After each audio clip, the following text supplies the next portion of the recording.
One of the best parts about this car and the most unique parts is its engine.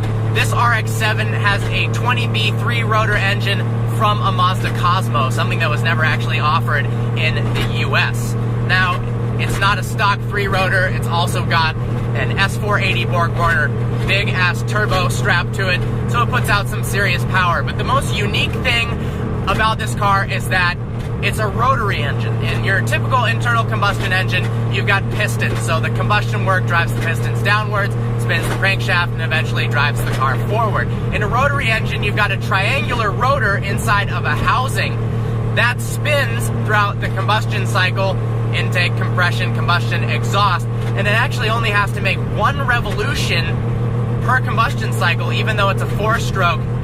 Unlike in a normal piston internal combustion 4-stroke engine, it's got to make 2 complete revolutions of the crankshaft per combustion cycle. That means the rotary engine has a much higher power to weight ratio as compared to a normal piston internal combustion engine, often up to 3 times more. Another thing I love about this car is the sound. Now at idle, it sounds like a cammed old V8 muscle car, but at higher RPMs, this car starts screaming, and all the way at its 8,000 RPM red line, it sounds similar to automatic gunfire.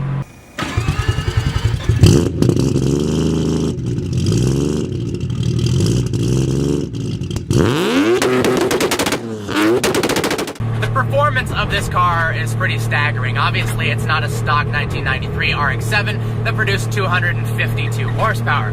This car, with the turbo at 25 PSI, makes around 750 wheel horsepower. In a car that's 2,800 pounds, that is extremely fast.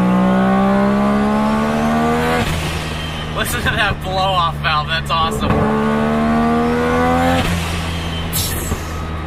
This can be a love and a hate, but the car is extremely hard to drive, and that sort of makes it a fun experience. It's very hard to shift through the gears, harder even than the infamous Ford GT to put in reverse. It's got no power steering, no ABS, no aids at all, so it's really up to you to keep yourself from killing yourself. It also, sometimes in colder weather, decides to stall even when you're already moving at 50 miles an hour. But it makes it more of an experience. You never know what exactly is going to happen. The RX-7 was, of course, the star in multiple Fast and Furious movies. So when you buy a car like this, you're driving a car that was starred in some of the most famous driving films of all time. But you also join a club, the Wankel Rotary Engine Club. The people who own these cars are nuts about them. They breathe, they die rotary engines. It's like a cult.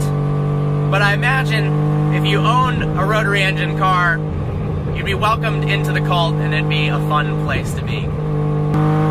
With that, I hope you enjoyed this video. Like always, please browse our channel and subscribe. Thank you for watching. Like us on Facebook, follow us on Instagram. Look forward to seeing you next video.